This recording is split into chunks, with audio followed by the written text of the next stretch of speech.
The tears he cried, he'd have to hide, for the time had come for him to be a man. So there's a part in the book, and I think it's probably my favorite part, where JW is working as a trapper boy. He's underground, and an older miner comes along, and they get to chatting a little bit, and then he ends up reciting a Tennyson poem to him, and I find that moment very moving, and yeah, it's one of my favorite parts. Can you talk about that at all? Or? On JW's first night underground, after he finishes his lunch, he takes the little piece of crust that's left and he throws it down the tunnel to where the rats are.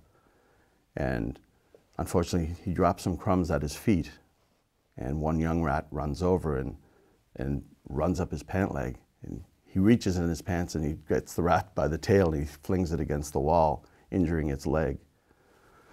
So, you know, over the next couple of nights, he watches and he sees that, you know, that the rat has been injured, and he regrets that he threw it so hard, because he knew it was only looking for food.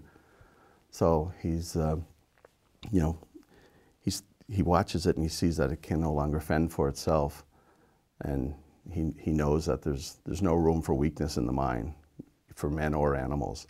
So he starts to bring in some oats and feed the rat himself. So the older miner hears him talking, and his name's David Smith, and he befriends JW.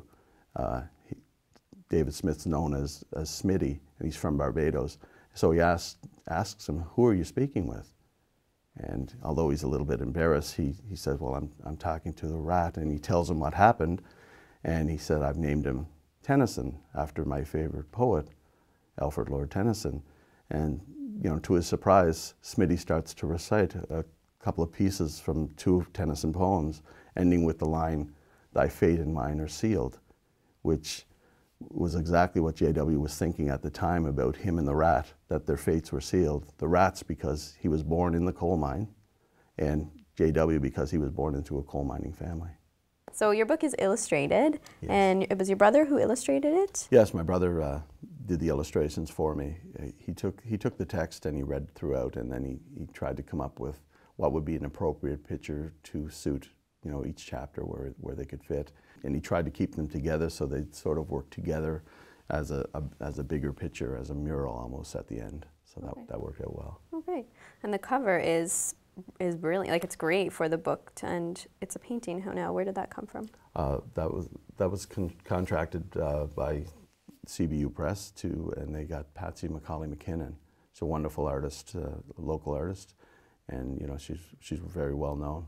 I actually purchased the original copy of it from her, you know, and so I have it home in my living room now. The picture wraps around to make the front and back cover, but it's, you know, it is lovely.